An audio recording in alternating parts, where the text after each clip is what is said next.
तो सर जैसे बहुत कॉमन पॉइजन्स होते हैं, जैसे बहुत सारे, जैसे डेली यूज में हम जो चीजें लेते हैं कभी कभी वो चीजें पॉइजनिंग कर देती हैं। तो ऐसे कौन से बहुत सारे कॉमन पॉइजन्स हैं जो डेली लाइफ में हमें मिलते हैं और वो पॉइजनिंग कर सकते हैं? से तो पॉइजनिंग बहुत इम्पोर्टेंट टॉपिक इसलिए हो जाता है कि अगर आपने उसको फ़ौरन के फ़ौरन आपने उसको इलाज दे दिया तो वो बिल्कुल करेक्ट हो जाएगा।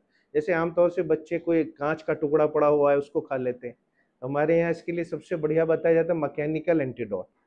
तो वो एक तिर्याक होता है मैकेनिकली, यानी हम जो बनाना होता है उसके पीसेस को खिला देते हैं। अब जैसे ही वो बच्चा बनाना या केला खाएगा तो वो पीसेस उसके अंदर ट्रैप हो जाते हैं और वो सारा का सारा ग्लास पाउडर वो जीआईटी के थ्रू पास आउट हो जाता है। इसी तरीके से ऑल आउट, अभी कई मरतबा ये हुआ कि बच्चों ने ऑल आउट पी लिया, उसमें कुछ करना वरना नहीं होता है। First and the most important thing जो होती है, you have to observe the vitals. जो वाइटल्स हैं उनको हम रिकॉर्ड करेंगे कि आया उसको रेस्पिरेशन में कोई प्रॉब्लम तो नहीं हो रही है, हार्ट बीट्स में कोई प्रॉब्लम तो नहीं है, और एब्डोमिनल पेन वगैरह तो नहीं, या कोई रिएक्शन उसको तो नहीं हो रहा है, कोई मोटर न्यूरॉन रिएक्शन या इस तरह की जो प्रॉब्लम्स हैं उनको तो डेवलप नहीं हो, जैसे ब्लरिंग ऑफ विजन बाद बच्चों में डेवलप हो जाता है। तो एनी हाउ 24 आवर्स हम उसका ऑब्जर्वेशन, बच्चे ने ऑल आउट लिया है तो हम उसको वॉमिट नहीं कराएंगे।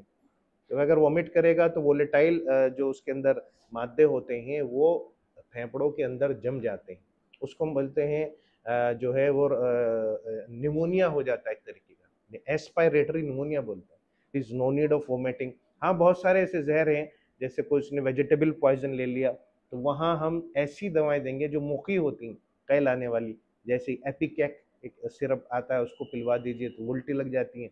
उल्टियाँ लगती हैं तो पूरा का पूरा जहर जिस्म के अंदर से बाहर निकल जाता है, उसको आप स्टोर कर लिए एफएसएल लैब में, उसको इन्वेस्टिगेट करा दीजिए। एनी हाउ, इस तरह की जो कॉमन मेजर्स होते हैं उससे हम अपने घर वालों को इन सब इलाज के ज़रिए से बचा सकते हैं।